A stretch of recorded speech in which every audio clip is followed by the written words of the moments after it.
santé. C'est la question. Nous voulons que ça se passe avant, mais en tout cas, je suis d'accord avec ce qu'a dit le docteur Moubamba. Bien, merci docteur Obiang. Monsieur Télésphore Obamongomo, vous voulez ajouter quelque chose? Je pense que nous sommes d'accord sur le fond.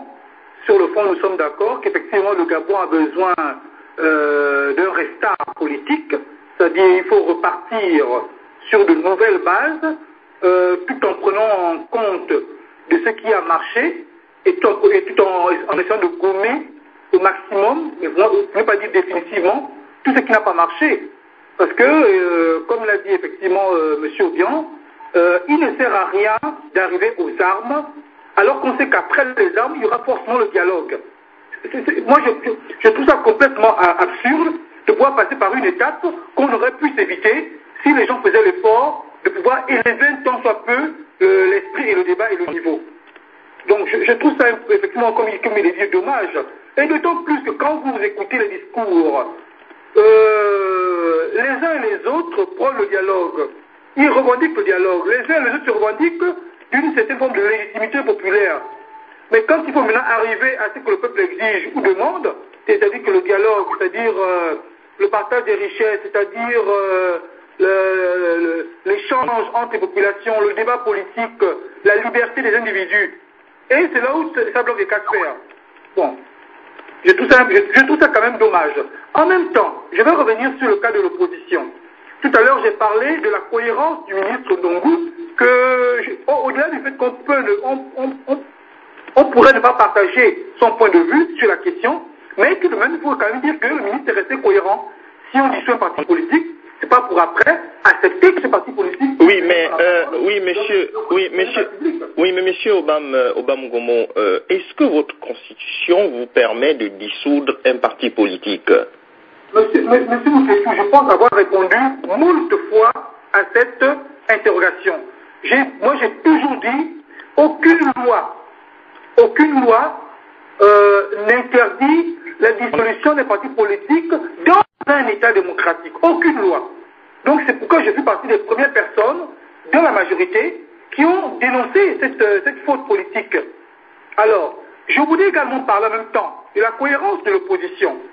Il me semble un tant soit peu incohérent que l'opposition, qui effectivement a eu à accepter l'Union nationale, la présidence de l'Union nationale, lorsqu'il a fallu faire le regroupement durant l'exercice de Mouila, ça me semblerait un tout petit peu incohérent, pour ne pas dire trop incohérent, que cette même opposition-là puisse refuser à l'Union nationale de prendre la parole parce que le ministre intérieur l'a décidé, alors que cette même opposition a accepté l'Union nationale durant l'exercice de Mouila et a même exigé le rétablissement de l'Union nationale après, dans les conclusions de cette rencontre. Donc, si on veut parler en termes de cohérence, il faudrait que les gens soient cohérents. Si l'opposition avec nous, on veut être sérieuse dans son travail, dans sa démarche, il faut qu'elle soit cohérente avec elle-même. Effectivement, parce qu'il en va aussi la crédibilité que nous, hommes de la majorité, nous pouvons poser à cette opposition-là. Moi, toutes les fois où les individus défendront leurs droits les plus légitimes, je les soutiendrai. D'autant plus que ces droits légitimes-là, je les ai soutenus pendant la campagne présidentielle,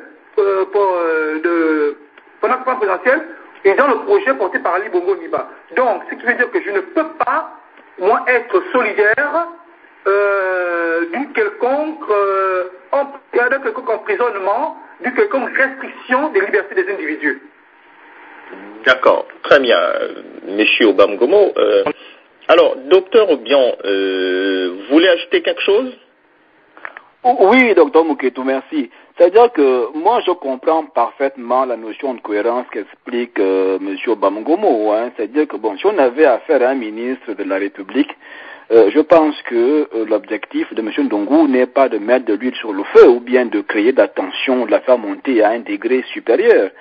Quand on est ministre de la République, on essaye de chercher, on va dire, à apaiser les tensions pour faire en sorte que le pays soit le plus calme possible. Quel est l'intérêt d'un ministre de la République après avoir autorisé un meeting organisé par une formation dont il sait pertinemment que l'Union nationale a signé la charte de l'UFC de préciser que non, tout le monde s'exprime sauf tel. C'est vraiment irresponsable de la part d'un ministre de la République. Bon, On comprend bien que c'est un ministre du PDG, donc il peut le faire.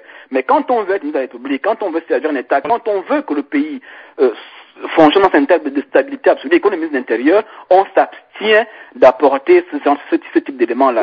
Je ne vois pas ce que une expression, une prise de parole de l'Union nationale au meeting de Rio pourrait enlever à M. Ndungu ou bien au PDG ou bien au gouvernement. Vraiment, il faut être responsable. Nous sommes des Gabonais, nous ne sommes pas là pour nous entretuer, nous ne sommes pas là pour montrer qui est plus fort que qui. Non, nous sommes là. En tout cas, nous avons l'ambition de faire grandir une nation, de faire grandir un État. Il n'y a pas besoin de créer des tensions qui sont inutiles. Le problème de cohérence peut être réel, mais il n'y avait pas besoin que M. Ndungu ajoute cet élément-là. Voilà. Soit on est ministre, on ne l'est pas. Soit on est capable, ou on n'est pas capable. En tout cas, il faut être responsable à tout point de vue. En tout cas, surtout quand on est ministre de l'Intérieur. Donc, surtout quand on sait, je vous le dis, et je vous le redis encore une fois, que M. Mimboto, président de l'Union nationale, prendra la parole à Rio. Et ça va encore une fois de plus montrer que nous avons face à nous des gens qui n'ont aucun sens de responsabilité, en tout cas, qui occupent des postes de ministre sans en avoir l'étoffe ou bien la volonté de construire. Vous voyez? Donc, ça ne sert à rien d'ajouter des éléments qui n'apportent rien au débat national. Vous voyez?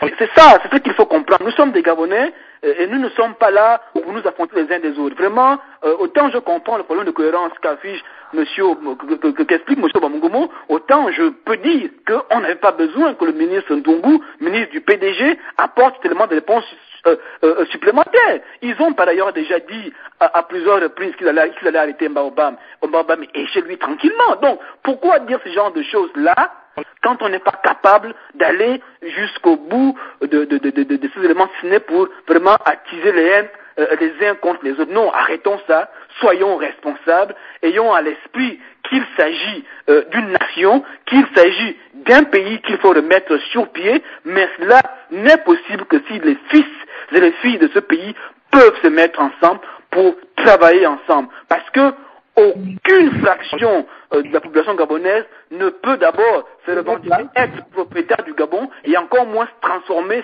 seul le pays. Ce n'est pas possible. Très bien, merci Dr Obiang. Dr Bruno Ben Mobamba, nous avons un internaute sur notre réseau social Facebook. Oui, je voudrais signaler aussi la présence de M. Ambamani. Gardez l'écoute, hein? Oui. Monsieur Andeboissa? Oui, monsieur Andeboissa, bonjour. Oui, bonjour. Bonjour. Je crois que nous avons le Gabon en ligne. Bonjour monsieur. Est-ce que vous pourriez vous présenter? Vous êtes sur INRI Radio depuis Washington DC. Bonjour, c'est Marcel Diabio. Voilà, bonjour monsieur Marcel Diabio. Alors, est-ce que nous pourrions voir la température du Carrefour Rio, là où l'opposition gabonaise va animer le meeting? Est-ce qu'il y a une présence humaine déjà? Bon, nous sommes en train de finaliser les installations, le montage des tentes, de la sonorisation et éventuellement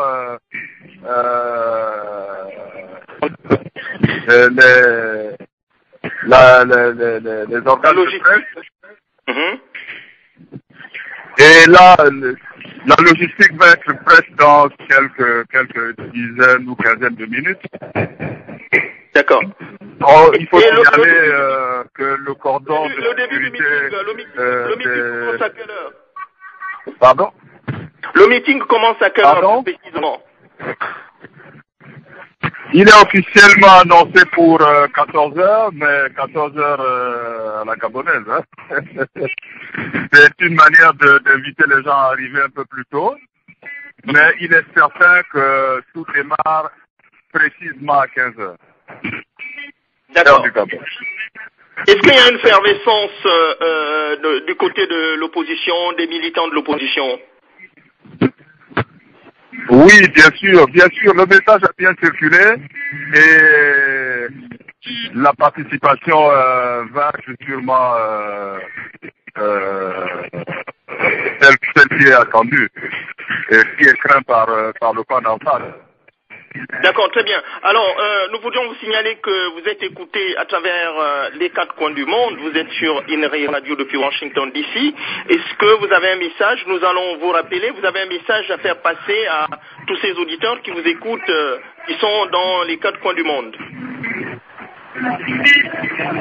Tous ceux qui sont dans les 4 coins du monde, le message à passer, c'est tout simplement de solliciter leur soutien à l'action de l'opposition gabonaise qui réclame une conférence nationale souveraine afin de remettre le Gabon sur les rails, afin de créer un Gabon qui soit un Gabon de loi et de démocratie, un véritable État dans lequel les Gabonais vont exercer pleinement leur souveraineté et avoir la possibilité non seulement de choisir librement leurs dirigeants, mais également de jouir des fruits de la croissance de leur pays. C'est aussi important que l'aspect culturel qui est en train de foutre le camp avec la communication de M. Ali Bongo a fait à l'Assemblée et qui laisse croire à ceux qui l'ont entendu qu'il n'y a pas d'autochtones au Gabon. Et c'est grave. Il est grand temps que nous revenions sur nos bases et que le côté culturel, nos valeurs culturelles soient remises au bout du jour pour que nos enfants ne deviennent pas des acculturés. Et de ce fait, ceux qui sont à Libreville sont invités à prendre part massivement à ce meeting pour que leur voix soit entendue, que la volonté exprimée par l'opposition regroupée au sein de l'Union des forces du changement, que ce message devienne une propriété du peuple gabonais et que cette expression puisse faire bouger les bornes afin que nous allions à cette conférence nationale sans attendre. D'accord. Alors, Monsieur Marcel Ndiabio, est-ce que vous nous signalez la présence des responsables de l'Union nationale? Est-ce que Monsieur Miboto, Monsieur André Mbaoba, Monsieur Jean Yégué et les autres viendront prendre part à ce meeting? Est-ce qu'ils vont intervenir au cours de ce meeting? Parce que nous savons que votre gouvernement, le gouvernement de votre président, Monsieur Ali Bongo Ondimba, a décidé que ces leaders n'interviennent pas. Est-ce qu'ils viendront au meeting? Monsieur Mouketou, c'est tout simplement une violation des droits de l'homme. Les membres les leaders de l'Union nationale sont avant tout des citoyens gabonais et aucune autorité n'a le droit de leur ravir le droit de s'exprimer. Excusez-moi pour la tautologie. Donc, ils seront bel et bien là, d'autant plus que les autres leaders des partis qui font alliance au sein de l'Union des forces du changement ont à l'unanimité rejeté la sommation de M. Ndongo. Ils seront là et ils prendront la parole. Il n'y a pas de raison que l'opposition se soumette à de telles injonctions qui ne répondent à aucune disposition légale. M. Ndongo fait abus d'autorité et il viole les dispositions des lois tout en se prévalant d'être ministre d'une république qu'il prétend être un pays de droit. Vous comprenez très bien qu'on ne peut pas céder à ce genre de chantage. Il semble qu'il menace de suspension les autres partis de l'opposition. Eh bien, nous attendons qu'il le fasse. Cela sera une démonstration, une énième démonstration du caractère démocratique, autocratique du pouvoir en place au Gabon. D'accord, merci Monsieur Marcel Ndiabio. En tout cas, nous allons vous rappeler, dès que le meeting va commencer, je précise aux auditeurs que ce meeting sera retransmis en direct sur... You have $1.90 remaining in your account. Merci, Please enter the telephone number you wish to dial now, or press star 0 to recharge, and hear the main menu options. Bruno, voilà, Monsieur Bruno Ben Moubamba, voilà, excusez-moi, Monsieur Bruno Ben Moubamba.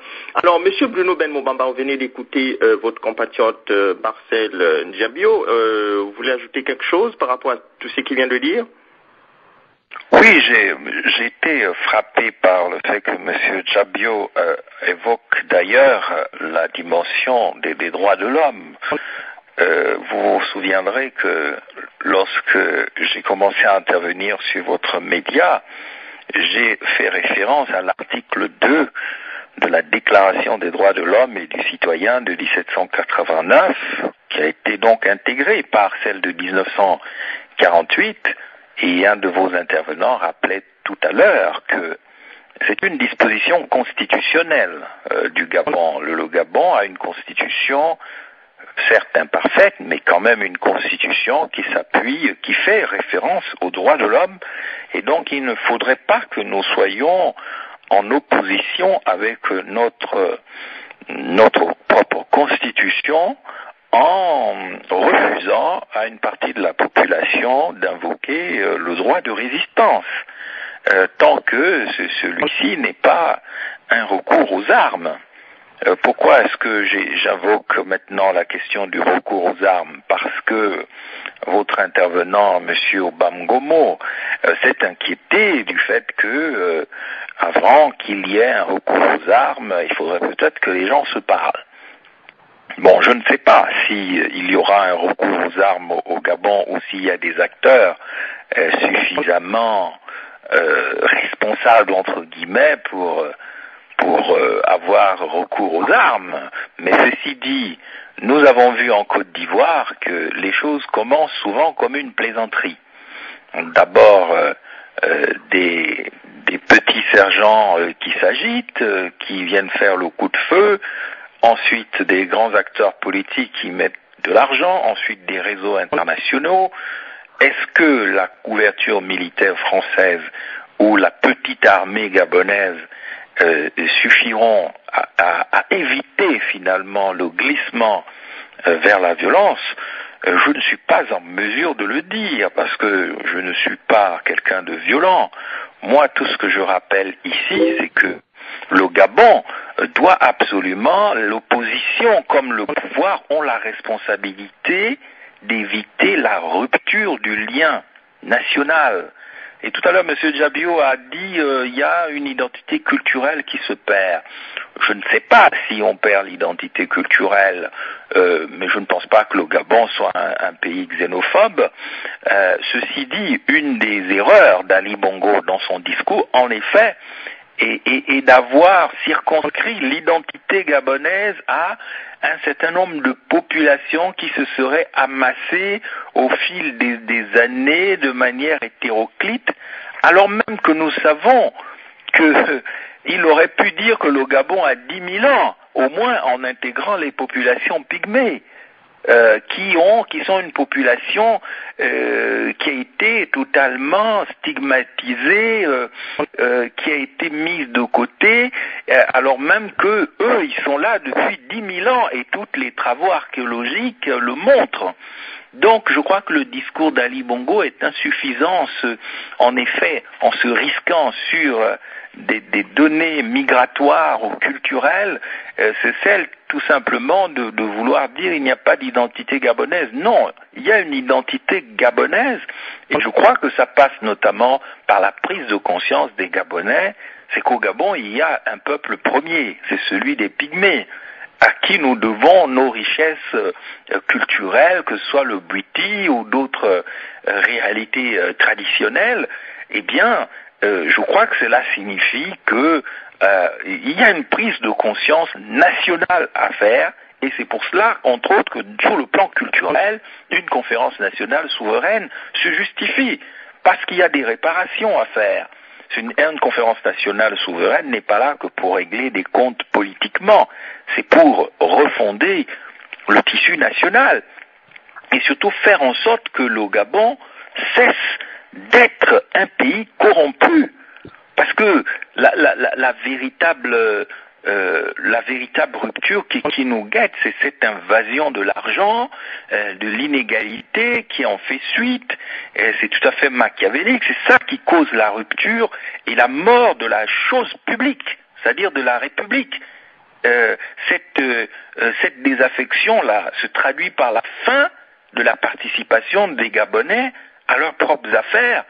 Et puis, donc, en effet, M. Bamongomo a raison, à partir du moment où vous excluez les citoyens de la gestion de leurs propres affaires, alors c'est vrai, il peut y avoir une substitution par des troupes mercenaires aux armées nationales. Et donc une perte générale d'humanité et de liberté. Il faut faire attention parce que on sait comment les conflits commencent, ça commence comme un jeu, et aujourd'hui la Côte d'Ivoire va mettre peut-être au minimum 20 ans pour se remettre du petit jeu auquel ont joué les leaders politiques pendant des années, avant que les choses n'évoluent dramatiquement. Il est donc de notre responsabilité d'éviter la rupture du tissu social et de faire appel tout simplement à la raison, à l'intelligence, à un Gabon qui occupe une vraie place en Afrique francophone, une place de leader, je crois. C'est un petit pays, disait-on, très justement, mais qui est grand par certains autres côtés. Maintenant, une dernière chose, je ne sais pas si le président Miboto interviendra au nom de l'Union nationale. Bon, qu'importe, ce qui est essentiel, c'est qu'il y ait une prise de conscience que quelque chose doit changer au Gabon et que le Gabon est à tout le monde. D'accord, très bien. Monsieur Bamongomo, je crois que vous voulez réagir sur ce que le docteur Bruno Ben Mobamba vient de dire, c'est bien ça? Mais je vais peut-être, encore une fois de plus, aller dans le même sens, parce qu'effectivement, ce qu'il vient de dire, est non seulement instructif, mais surtout c'est une alerte importante, c'est une analyse très importante et pertinente. Effectivement, les conflits armés commencent toujours par un petit jeu débile, de 2 ou 3 personnes, un petit groupe d'individus. Après, les politiques s'y mettent, après, les différents réseaux internationaux s'y mettent, et après, on n'en finit plus. Et généralement, les plus grands perdants sont souvent les populations originaires de ce pays-là.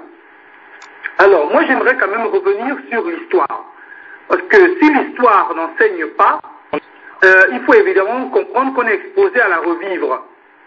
Récemment, en Égypte, il y a eu effectivement la chute du régime d'Hosni Moubarak, qui était là depuis quelques décennies maintenant aux affaires. Dans le régime d'Hosni Moubarak, il y avait un parti politique dénommé les Frères musulmans.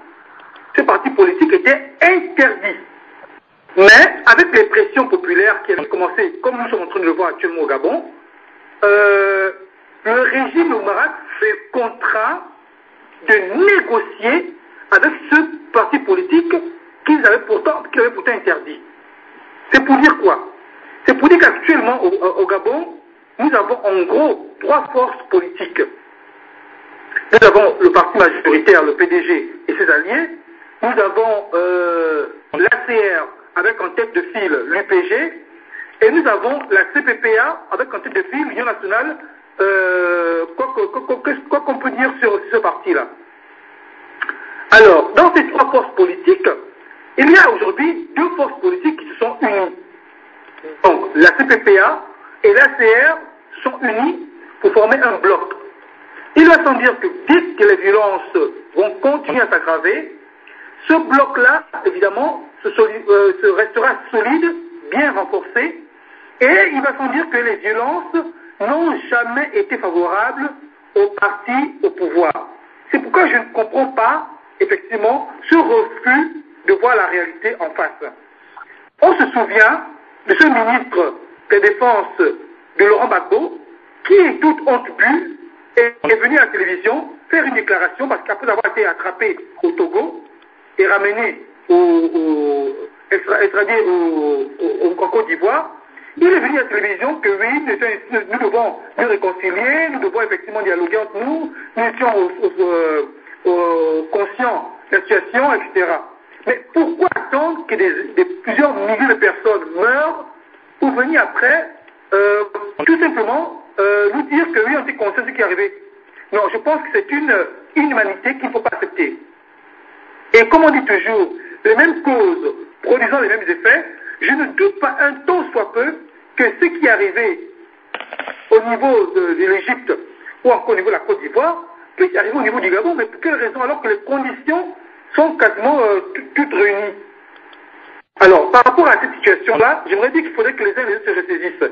Nous avons effectivement vu Assis Guessant, ancien Premier ministre, ancien ministre dans plusieurs gouvernements, ancien président du parti de Laurent Gbagbo FPI, venir nous tenir un discours que oui, le pays va bien, nous avons reçu les délégations étrangères pour venir résoudre la crise, le panel, etc. On se souvient encore de ce discours-là à la sortie de la rencontre d'Addis Abeba. Mais le même Assis Guessant, on a vu quelques semaines après, en train d'être brimé par des petits sergents parce qu'il avait refusé de voir la vérité en face. Il avait refusé d'être lucide, il avait refusé de dire que, effectivement, il y a des problèmes, asseyons-nous et arrangeons-les ensemble. Alors, moi, je vois le mal arriver de loin, comme depuis bien un bon bout de temps maintenant, et j'attire l'attention des uns et des autres, parce que la violence, effectivement, n'est pas que dans un seul camp, même si, évidemment, il y a un qui semble évidemment mener les troupes dans cette histoire-là. Alors, il faudrait que les uns et les autres se ressaisissent. Aucun peuple ne naît belliqueux. Aucun homme ne naît belliqueux. C'est évidemment le contexte ou les situations qui rendent les personnes belliqueuses ou encore qui travestissent l'humanité qui réside en elles. C'est pourquoi moi j'appelle évidemment au dialogue autour d'une table où nous échangeons ensemble des problèmes du pays. C'est très important. Il ne sert à rien qu'on puisse arriver à des situations ingérables parce qu'effectivement, celui qui est apolitique, qui ne se soucie pas des affaires politiques, si un jour dans un conflit armé, il perd un parent, mais comment voulez-vous que cette personne-là, qui n'a rien demandé, perde un parent et accepte de perdre un parent parce que les individus ont refusé de dialoguer entre eux? Voici pour conduire le manque de dialogue, une sorte de lucidité. Il faudrait que les uns et les autres regardent la vérité, la situation du pays avec lucidité. Parce que je pense que le drame est en train d'arriver à vitesse grand V. D'accord, très bien. Alors, je vais aller, avant de prendre monsieur André Vincent Boissa qui est en ligne et monsieur Ambamani, nous aurions aussi monsieur Joël Biamani Nchouriri depuis le Canada. Je vais aller du côté du docteur Obiang. Docteur Obiang, vous avez écouté vos compatriotes, le docteur Bruno Ben Moubamba et monsieur Télésphore Bamungomo. Je crois que vous voulez ajouter quelque chose, non? Oui, surtout par rapport à la dernière intervention de M. Bamungomo. Franchement, ça fait plaisir de savoir qu'on a des jeunes au PDG avec qui on va redresser le pays beaucoup plus tard. Parce que il fait une analyse simple. Vous savez, on dit que ce qu'un peuple déterminé est capable de faire, un autre peuple déterminé peut le faire. Si le peuple tunisien a réussi à chasser Ben Ali de Tunisie, eh bien, soyez-en sûrs, le peuple gabonais, avec sa détermination actuelle, est capable de chasser Ben Ali du Gabon. Mais, en disant ça, je voudrais quand même rajouter une chose, c'est que, en politique, vaut mieux être là quand on décide de votre sort. Donc, il vaut mieux que le pouvoir actuel accepte de venir à la conférence nationale souveraine plutôt que la conférence nationale souveraine s'organise sans ce pouvoir-là, parce qu'ils auront là à perdre gros. Or, s'ils sont là, ils pourront peut-être discuter avec leurs frères gabonais pour trouver un meilleur consensus sur l'avenir de l'orientation politique qu'on donne à notre pays. Donc, encore une fois, vraiment, ça fait plaisir de savoir que au sein du PDG, il y a des jeunes cadres dynamiques qui seront capables demain de travailler avec d'autres Gabonais dans une seule optique, c'est-à-dire reconstruire le pays. Voilà ce que je voulais rajouter par rapport à l'intervention de M. Bamungomo, qui voit le danger que tout le monde voit. C'est à croire qu'il y a que les PDG qui sont au pouvoir, c'est-à-dire qui profitent de la richesse du pays actuellement, qui ne voient pas ce qui se passe. Tout le monde voit, même ceux qui ne sont pas au Gabon voient ce qui se passe. Mais enfin, qu'attendons-nous pour nous ressaisir, pour arrêter tout ça. On ne va pas perdre du temps pour rien. Ça ne profite à personne. Ça ne profite vraiment à personne. Donc, je termine en vous disant que ce qu'un peuple déterminé peut faire, un autre peuple déterminé peut le faire. Mais, n'attendons pas d'en arriver là. Soyons sages, soyons responsables. Il s'agit de l'avenir d'un pays, donc de tout un peuple. Hein. Quand on parle de l'avenir d'un pays, de tout un peuple, vous savez, Monsieur Ali Bongo, c'était un nanoproblème. Monsieur Mbobam, c'était un nanoproblème. Nous sommes des nanoproblèmes. Il faut qu'on se lève. Il faut qu'on ait l'ambition de faire grandir notre pays. Il faut qu'on ait l'ambition de changer les choses, mais changeons les choses ensemble, entre citoyens de ce pays-là. C'est ce que je voulais rajouter pour vraiment apporter un petit plus à l'intervention de Monsieur Bamgomo. D'accord, merci Dr Obiang. Chers auditeurs, vous êtes sur NRA Radio depuis Washington DC, édition spéciale sur le meeting de l'Union des forces du changement, parti politique de l'opposition. Ces partis politiques vont animer un meeting dans moins d'une heure, à peu près une heure, au niveau du Carrefour Rio. Alors, messieurs André Boissa et messieurs Ambamani et les autres, restez en ligne. Je vais d'abord aller du côté des réseaux sociaux. Il y a beaucoup de questions. Première question adressée à monsieur Bruno Ben Moubamba. Une question de monsieur Roger Manfombinze, qui dit ceci. Monsieur Ben Moubamba vient d'évoquer la refondation de l'État. Que peut céder le pouvoir au cours de la conférence nationale souveraine? Docteur Bruno Ben Moubamba. Bon, je remercie déjà cet internaute pour sa question extrêmement pertinente. Occasion pour moi de dire qu'en principe, Ali Bongo, s'il était sage, comprendrait qu'il n'est pas en mesure de refuser une relative légitimité qui ouvrirait le Gabon à la paix, au compromis indispensable, à l'unité d'une nation et aussi à l'essor de l'économie, puisque apparemment son ambition économique n'arrive pas à s'incarner réellement, puisqu'on a parlé d'émergence, on ne la voit pas. Et bien évidemment, quand je dis cela, je réponds donc à cette question sur la refondation de l'État. Ali Bongo a ici, à travers la conférence nationale, la possibilité de peut-être d'acquérir il n'est pas légitime. Il est légal, mais il n'est pas légitime. La conférence nationale souveraine. C'est quoi la différence, excusez-moi de vous couper la parole, c'est quoi la différence, un président, votre président de la République, M. Ali Bongo, là je m'adresse à tous les invités, il n'est pas légitime, mais il est légal. Qu'est-ce que ça veut dire, M. Bruno Ben Moubamba? Évidemment, vous savez que la légalité vous est donnée par les institutions. Vous pouvez tout à fait être un dictateur, vous pouvez être dans un régime totalitaire où il n'y a pas d'élection et avoir des institutions qui vous nomment président de la République, vous représentez donc votre pays. Nous savons que Ali Bongo n'a jamais gagné les élections de 2009, il s'est emparé de l'État gabonais, les institutions lui ont permis de prêter serment. Si nous marchons sur les institutions, cela veut dire que nous revenons à la loi de la nature, à la loi de la jungle, et donc l'intelligence voudrait que nous acceptions la faiblesse de nos institutions, autant pour moi, et que nous disions, il a fait un coup d'État électoral, mais il a prêté serment au nom du respect d'un minimum de contrat social entre les Gabonais. Il a une légalité que la communauté internationale lui a reconnue, mais il n'est pas légitime puisqu'il n'a jamais eu l'onction électorale. Voilà ainsi défini ce que c'est une légalité, c'est celle que les institutions vous donnent, c'est pas forcément celle que le peuple vous donne. Maintenant, sur la légitimité, c'est tout simplement lorsque vous assurez le bien public et que vous avez l'onction du suffrage universel et que vous êtes porté par une volonté populaire, oui, vous êtes légitime. Mais si vous vous imposez par la force, comme Ali Bongo l'a fait, vous vous emparez des institutions, vous prêtez serment, vous êtes légal, mais vous n'êtes pas légitime. Donc le débat ici est entre la légalité et la légitimité.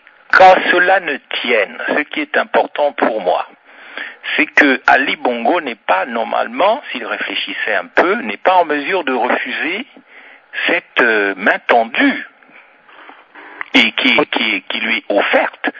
Et normalement, il devrait la saisir. S'il faisait preuve de rationalité, il devrait la saisir au lieu de la refuser tout de go. Maintenant, je comprends qu'il ait des problèmes peut-être à accepter psychologiquement que des gens avec qui il a eu des problèmes importants du temps de son père, Omar Bongo, il a des problèmes certainement avec eux, mais nous ne sommes pas les otages de son conflit personnel avec X ou Y. Maintenant, s'il a des soucis avec X ou Y, il peut aussi contacter la Convention des Gabonais de la diaspora pour peut-être que lui soit proposé, pour que il puisse dire ce qui le gêne dans la conférence nationale souveraine et qu'il ait des partenaires, entre guillemets, qui lui permettent peut-être de se rassurer et qu'il comprenne qu'il ne s'agit pas de le déshabiller, autant pour moi, entre guillemets, mais il s'agit tout simplement d'emmener le Gabon à l'essor économique, à l'unité d'une nation, par un compromis indispensable, et donc cela ouvre le Gabon à la paix. Donc un responsable sérieux doit pouvoir entendre cela. Voilà la réponse que je peux donner. C'est l'avantage pour le pouvoir gabonais, c'est celui de négocier une relative légitimité. Je crois que je suis assez clair, sauf si je dois m'expliquer davantage. Bien, vous avez été clair, puisque j'ai reçu la réaction de M. Roger Manfombi Nzé, qui rebondit, qui voudrait savoir si vous avez une idée de la rencontre entre Diago et le BDP de Paris. Bon, pour ça c'est une autre information. Effectivement, il y a une rencontre entre le BDP de Paris et Diago. Je crois que le docteur Obiang pourrait répondre à cette question de cet internaute. Docteur Obiang? Oui, docteur Mouketou. Voilà, vous avez des internautes qui aimeraient avoir des informations sur la rencontre de Diago BDP à Paris. Rapidement. Je suis comme l'internaute, on attend tous d'avoir le compte rendu de cette rencontre à laquelle je n'ai pas participé, donc je n'ai pas encore vu la substance même de ce qui s'est dit là-bas. Maintenant, si des compatriotes se réunissent pour faire avancer le débat, tant mieux, nous ne pouvons qu'encourager ce type d'initiative-là. Ça prouve à suffisance que les Gabonais s'intéressent vraiment davantage à l'avenir de leur pays. Hein. Ce qui serait un peu anormal, c'est cette situation, on va dire, de passivité qui nous a caractérisé depuis longtemps, mais je peux quand même rassurer que depuis 2009, les lignes bougent et davantage depuis que M. Hollande est arrivé au pouvoir en France. Donc c'est un espoir qui est né, qui fait que les Gabonais sont de plus en plus dynamiques et qu'ils ont la ferme volonté de résoudre ce problème une bonne fois pour toutes. Ça ne peut plus continuer comme ça, docteur Mouketou. Ça ne peut plus continuer comme ça et ça va s'arrêter. Je vous dis que ça va s'arrêter. On ne peut pas prendre en otage tout un peuple comme ça. Vous savez, je reviens du Gabon et je me suis aperçu d'une chose. On a cassé des milliers, des dizaines, des centaines, des milliers de maisons, et parfois même des commerces, sans les remplacer par quoi que ce soit. C'est-à-dire qu'on casse et puis on laisse comme ça. On casse des maisons des gens, on casse des commerces des gens, on casse des boutiques des gens, et puis basta, on laisse, on attend. Bon, ça fait quand même du chiffre d'affaires que ces gens-là perdent. Ces gens qui nourrissaient leur famille se retrouvent comme ça, du jour au lendemain mis au chômage. Pourquoi? Parce que le ministre a décidé. Et on ne peut pas continuer comme ça. Vous voyez, on ne peut pas continuer comme ça. C'est pas possible. Donc, quand les Gabonais se réunissent pour vraiment essayer de faire en sorte que le changement puisse opérer, hein, c'est-à-dire, ce n'est pas remplacer les uns pour mettre les autres, non, c'est vraiment dans une dynamique de changement, une dynamique de développement qu'on ne peut que l'encourager. Donc, on attend tous que la réunion du BDP et de Diago s'inscrivent dans la dynamique de ce qui est en marche. Enfin, vous savez, l'histoire est en marche au Gabon, et bon, il n'y a pas qu'ailleurs que ça peut se passer, ça peut se passer aussi chez nous, et ça se passera chez nous. Donc, c'est ce que je peux dire à l'internaute qui a posé la question. On attend. Et on espère. D'accord, très bien. Sauf si M. André Boissa aimerait ajouter quelque chose sur cette question, parce qu'il y a beaucoup de questions d'internautes adressées surtout à M. Bruno Ben Moubamba. Alors, M. André Boissa, sur cette question de la réunion entre le BDP Et Diago, est-ce que vous voulez ajouter quelque chose? J'ai aucun commentaire, mais j'interviendrai surtout sur, disons, le volet dont nos compatriotes parlaient, du moins sur la situation de la conférence nationale. Allez-y. Vous savez, il y a des milliers d'années, nous avons une histoire qui est racontée bien sûr dans les Écritures. C'est l'histoire de Pharaon. Alors il se trouvait qu'il y avait une crise entre le peuple d'Israël et Pharaon. Le Dieu, bien sûr, des Israélites a demandé que Pharaon puisse laisser partir le peuple. Et Pharaon s'endurcissait. Et c'est ainsi que les calamités sont arrivées. Et par la force des choses, Pharaon n'a pas, disons, eu d'autre choix si ce n'est de subir. Donc il y a plusieurs Égyptiens qui sont décédés, y compris, bien sûr, son fils bien-aimé. Donc, je pense que l'intervention de M. Mbamba, de M. Obamgomo et du docteur Obiang, c'est une intervention où il faudra aussi penser à l'autre cas de figure. Il peut se faire que dans tout ce que M. Ali Bongo fait, c'est le destin qui voudrait qu'il paye pour tout ce qu'ils ont pu faire jusqu'à maintenant.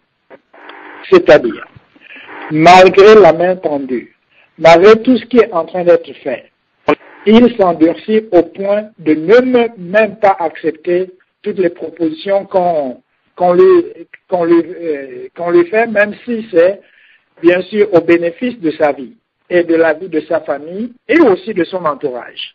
Donc, le peuple gabonais n'aura pas d'autre choix si ce n'est de prendre les choses en main et puis de se faire justice. Moi, je dis ceci. Malgré tout ce qui se fait, le mal nous atteint toujours.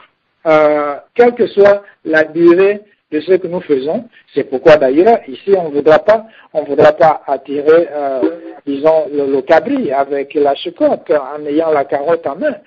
Ce que je voudrais dire ici, c'est que les Gabonais sont en fait disposés à non seulement s'asseoir sur une table, mais aussi laver le linge en famille tout en pardonnant, bien sûr, tous ceux qui ont fait du mal et qui ont mis le Gabon dans un état pareil.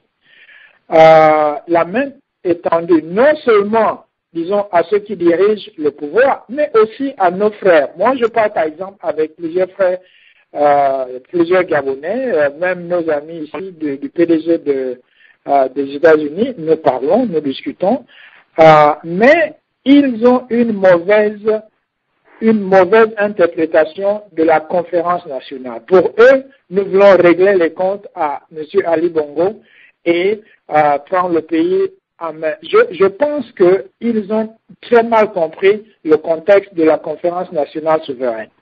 La conférence nationale souveraine, c'est un instrument, c'est une plateforme pour mettre les choses en marche et aussi pour nous aider en fait à nous réconcilier, disons, les uns les autres. Je dis ceci. Pourquoi cela est important pour les Gabonais?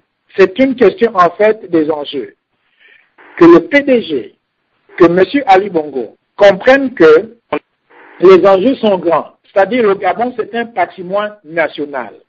La gestion du Gabon, en tout cas, doit être une gestion appartenant, disons, qui doit être décidée des Gabonais. Donc, quand un patrimoine est pris, disons, en otage par un groupe de personnes, ça peut durer, disons, quelques années, mais ça ne durera pas toujours. Donc, c'est pourquoi nous disons ici, nous sommes tous intéressés par la gestion du pays, nous sommes intéressés par, ce patrimoine. Donc, ils comprennent que nous en avons assez. C'est l'occasion maintenant pour nous de mettre les choses en marche pour que nous puissions en fait tous profiter de ce pays dont Dieu nous a donné. Donc, nous leur avons accordé du temps. Nous avons été patients. Mais la patience des Gabonais, disons, est arrivée à leur limite. Nous ne pouvons plus, et c'est pourquoi d'ailleurs, nous appelons à la conférence nationale souveraine. Merci, papa. Voilà, très bien. Monsieur André Boissa et les autres, pourquoi dans vos interventions, vous ne parlez jamais des prisonniers politiques? Et je voudrais aussi poser la question d'un internaute adressé à monsieur Bruno Ben Mobamba. C'est monsieur Morphose qui vous pose la question suivante. Monsieur Mobamba, quelles sont les dispositions légales qui sont contre la déclaration de monsieur Ndungu qui interdit les membres de l'Union nationale de s'exprimer? Donc, parlons d'abord des prisonniers politiques. Monsieur André Boissa, monsieur Obamgomo, ensuite le docteur Obiang, et je donnerai la parole à monsieur Bruno Ben Mobamba. Monsieur André Boissa. Mais docteur Moketou, les prisonniers politiques, on en parle. Vous avez vu, par exemple, dans les réseaux sociaux, ces jeunes disons, étudiants qui sont arrêtés, qui sont dans les prisons de Libreville. Vous voyez, il y a des gens qui sont levés, il y a eu des marches qui sont levées. Bon, maintenant, s'il y a d'autres prisonniers politiques dont nous ne connaissons pas les noms et dont nous ne savons pas, nous ne sommes pas au courant de leur incarcération, au Gabonais de nous donner la liste et on en parlera. Il y a beaucoup de lettres qui ont été écrites, disons, à l'endroit, bien sûr, de ces compatriotes qui sont arrêtés. On en parle. Bon, maintenant, les prisonniers politiques qui sont morts il y a peut-être longtemps, qui sont certainement des martyrs, bon, on en fait état de ceux qui sont tombés sous, bien sûr, le fouet, bien sûr, du pouvoir. Mais nous parlons de prisonniers politiques, des réseaux sociaux en parlent. Donc, c'est vous dire que nous ne sommes pas de ceux-là qui sont insensés, mais plutôt, je veux dire, qui sommes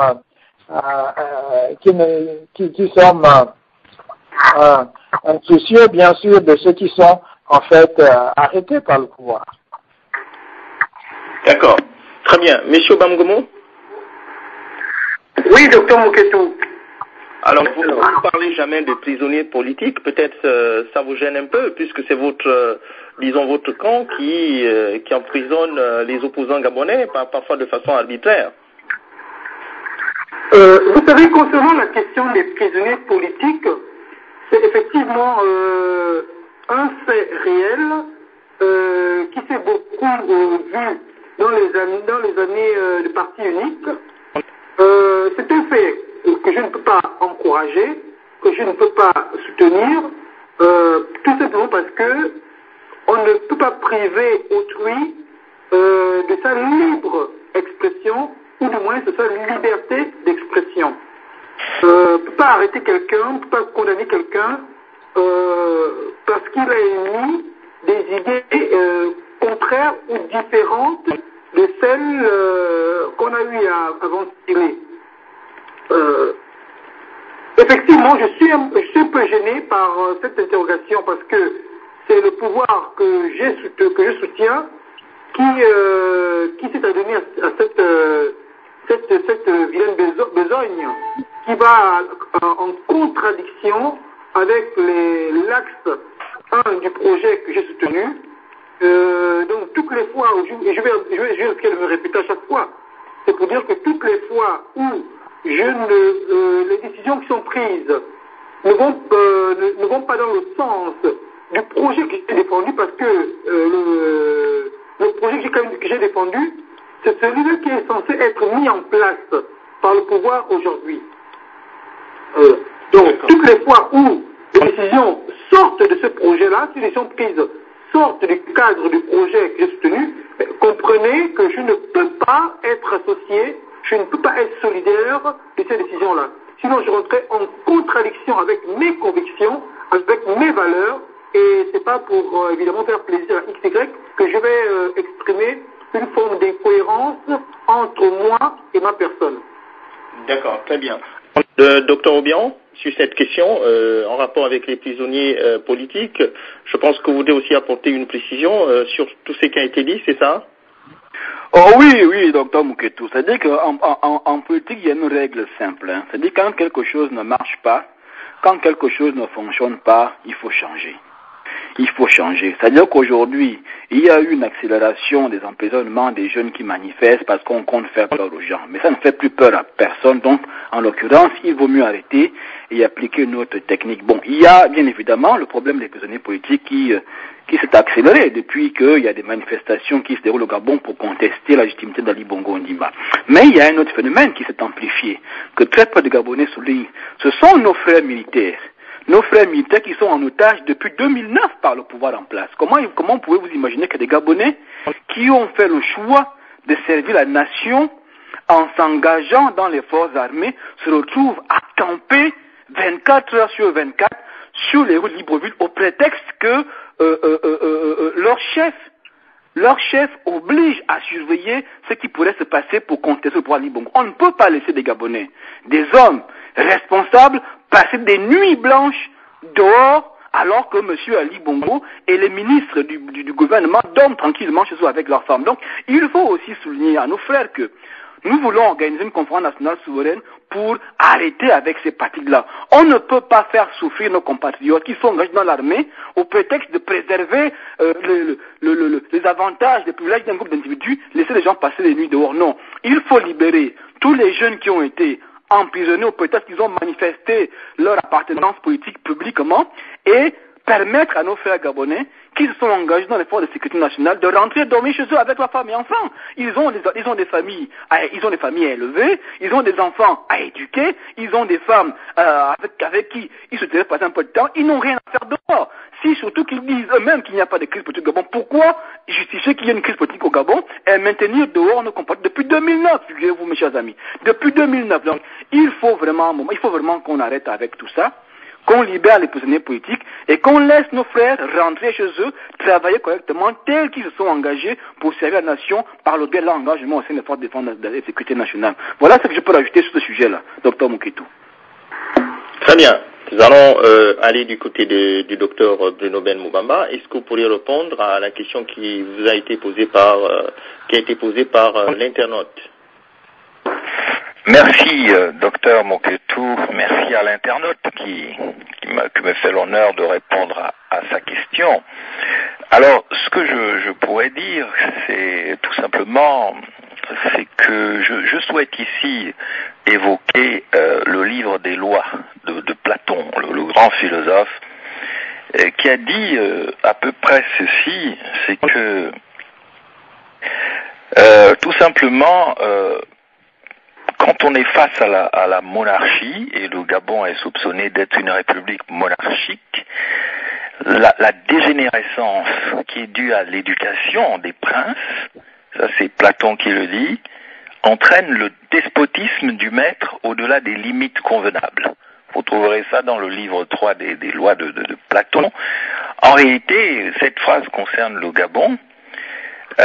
C'est vrai que Platon dénonce ce qu'on peut appeler le despotisme du dictateur ou du despote, parce que certes, intellectuellement, on peut comprendre que certains fassent le calcul que contre le désordre, contre la corruption, contre tout ce qui s'est passé depuis 42 ans, pendant 42 ans, contre un certain nombre de choses anormales en Afrique ou au Gabon, il faille peut-être recourir à une forme de dictature éclairée.